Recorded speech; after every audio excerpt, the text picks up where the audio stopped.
I think Sandy really had the fishing bug when he was always insisting on carrying the net, and he came out fishing with me pretty much as soon as he was out of nappies, really. My wife would take him along to hold the net and hopefully see Daddy catch a fish, and he was just always up for that, always wanting to carry the net, always to be seeing the action and being a part of it, and just seeing his little smile on his face every time he'd land a fish was probably when I knew, right, this guy's already hooked, even though he hasn't cast his own hook quite yet.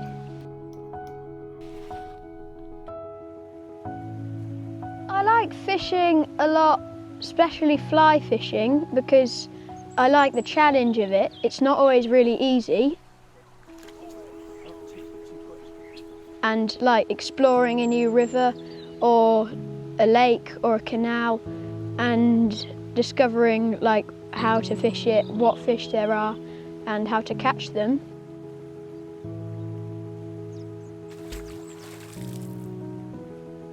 The evening before I usually do lots of tackle faffing, which is really fun. Down in the cellar, like pack all the fishing bags and make sure all the rods are ready.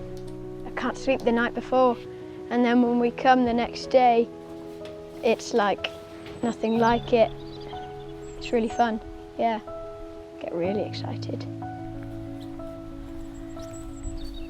My first ever trout, which was on the River Alne in Northumberland, that's really special, catching a first trout on a dry fly.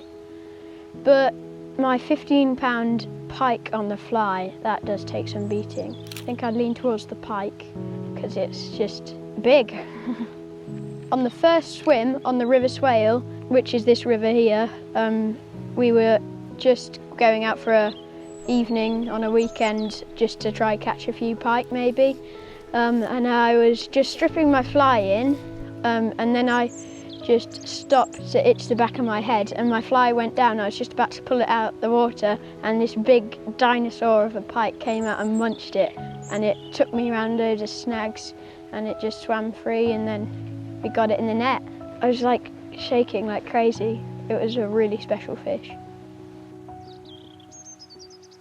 I think getting kids into fishing, it can be sometimes daunting for a parent, but I think these days there's a lot of tools available to you that can help you as a parent or the children themselves to develop their own interests. And I think the recipe for Sandy's been YouTube, an absolute fantastic new phenomenon where it's just infectious, the amount of enthusiastic videos that are out there that are explaining the world of fishing, and they give an awful lot of pointers as to where to go, what to do, how to go about it, way more so than ever in times that I grew up in. You probably had to read a book. So that's fantastic for the kids these days, and it's truly engaging.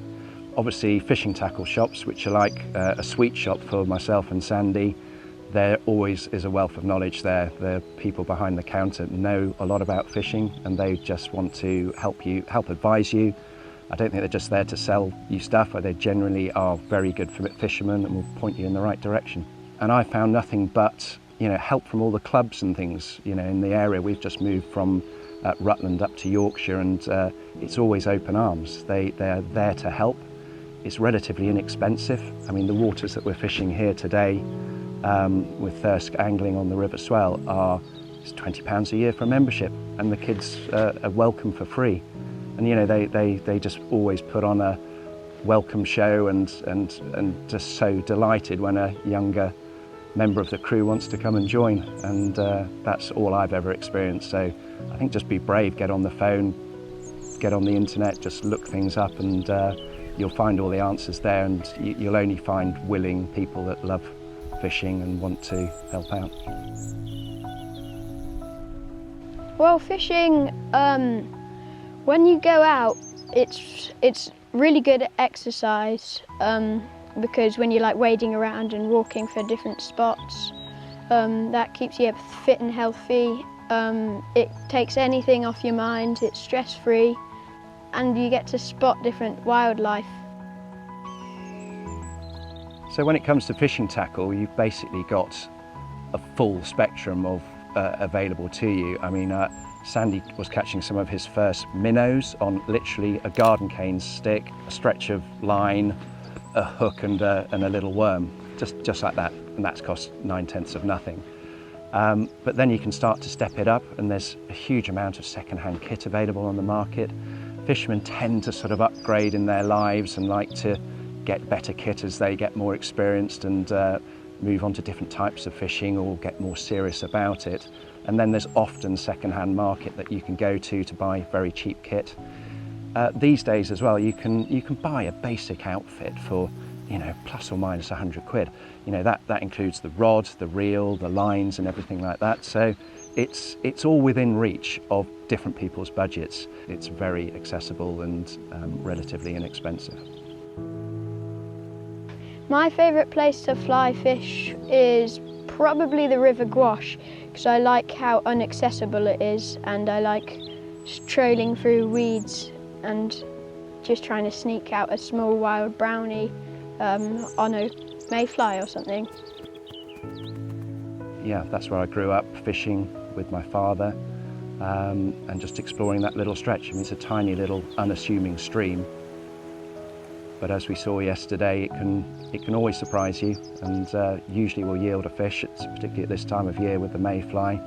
And yeah, it was an absolute pleasure to take him back and show him the ropes again. He obviously carried the net originally for me, and yesterday, as you saw, was an absolute pleasure for me to be carrying the net for him and showing him around, because he's grown so much over the last 5 years really in terms of developing his own fishing skills. And it is a technical river to fish. There's lots of snags, lots of hazards to avoid, and you just got to get the fly in there at the right spot. And I tell you what, even on a windy day as it was yesterday, he did me proud and did himself proud. It was a lot of fun. It was great to take him back and sharing that. Just seeing his little smile on his face was special, very special.